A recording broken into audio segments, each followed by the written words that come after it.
ओम नमः शिवाय। ओम नमः शिवाय। नमस्कार दोस्तों, सुनिए शिव पार्वती की अमर कथा। एक समय की बात थी। नारद जी कैलाश पर्वत पर भोलेनाथ से मिलने गए। नारद जी ने देखा माता पार्वती पर्वत पर अकेली बैठी हैं। नारद जी माता पार्वती के पास जाकर बोले, नारायण नारायण, प्रणाम माते। माता पार्वती बोली, कहिए नारद जी, कैसे आना हुआ?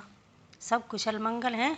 तब नारद जी बोले, माता इधर से गुजर रहा था, सोचा महादेव से मिलता चलूं, पर बाबा तो दिखाई नहीं दे रहे।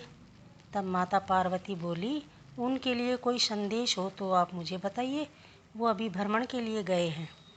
तब नारद मुनि ने माता पार्वती से कहा, माता आपको कभी भोलेनाथ ने अमर कथा सुनाई है? तब माँ पार्वती बोली, मैंने कभी भी ये अमर कथा नहीं सुनी। नारद जी को अपनी अटखेलियाँ करने का एक विषय मिल गया था। नारद जी बोले, माता पार्वती जी, भोले बाबा को अमर कथा का वरदान प्राप्त है। यदि कोई भी उस अमर कथा को सुनेगा तो वह अमर हो जाएगा। परंतु बाबा ने आपको ये अमर कथा अब तक क्यों नहीं सुनाई? तब माता पार्वती बोली, ऐसी बात नहीं है नारद जी, मैंने ही उन्हें अमर कथा सुनाने को नहीं कहा। वो तो मुझे सुनाना चाहते थे, पर मैंने ही नहीं सुनी। नारद मुनि माता पार्वती के मन में संशय डालकर वहाँ से चले गए। माता पार्वती ने भोलेनाथ के आते ही उनसे कहा, हे नाथ, मुझे अमर कथा सुननी है। तब भोलेनाथ बोले, हे देवी, आपको अचानक अमर कथा कैसे याद आ गई? महादेव ने अपनी दिव्य दृष्टि से माता पार्वती की अमर कथा सुनने की तीव्र इच्छा का पता लगा लिया था।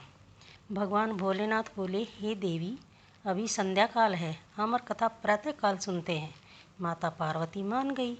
भगवान शिव ने सोचा सुबह तक माता पार्वती ये सब भूल जाएंगी, लेकिन अगले दिन सुबह सुबह माता पार्वती जी भोलेनाथ को जगाने का इंतजार करने लगी। जैसे ही वह जागे, माता पार्वती बोली, अब सुनाइए अमर कथा। अब भगवान शिव बोले, अमर कथा सुनने से पहले हमें ये देखना है कैलाश पर कोई जीव जंतु ना हो।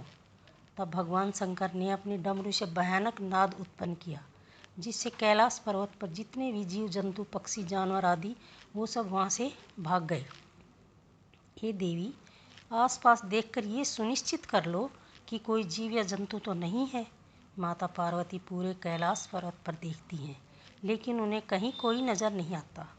कुछ दूरी पर एक सुक्की का घोंसला था, उसमें एक अंडा था। माता ने अंडे को देखकर सोचा, ये ना तो कोई जीव है और ना ही कोई जंतु है। फिर माता पार्वती भोलेनाथ के पास जाकर बोली, हे नाथ, मैंने दूर दूर तक देख लिया है, यहाँ पर कहीं जीव जंतु नहीं है। भोलेनाथ बोले, हे देवी, मैं जब कथा सुनाऊं तो बीच बीच में हुक्कारे भरते रहना। कथा सुनाऊंगा तब मेरी आंखें बंद रहेंगी। भोलेनाथ ने अमर कथा प्रारंभ की। माता पार्वती बीच बीच में हुक्कारा भरने लगी। तब अचानक उस सूकी के अंडे में से बच्चा बाहर निकल आया और कथा सुनने लगा। कथा सुनते सुनते माता पार्वती को बीच में नींद आ गई। जब सुकी ने देखा कि माता पार्वती को नींद आ गई, तो वो बीच बीच में हुक्कारा भरने लगा और अमर कथा सुनने लगा। जब अमर कथा खत्म होने लगी, तभी माता पार्वती की नींद खुली। तो वो पूछती हैं कि फिर क्या हुआ, मुझे तो बीच में नींद आ गई थी। भगवान शिव बोले, अगर तुम्हें नींद आ गई थी तो कथा कौन सुन रहा था, बीच बीच में हुक्कारा कौन भर रहा था? तभी उनकी नज़र उस सुक पर पड़ी जो हुक्कारा भर रहा था। महादेव अपना त्रिशूल लेकर उसे मारने के लिए दौड़ते हैं, परंतु वो सुक उड़ जाता है।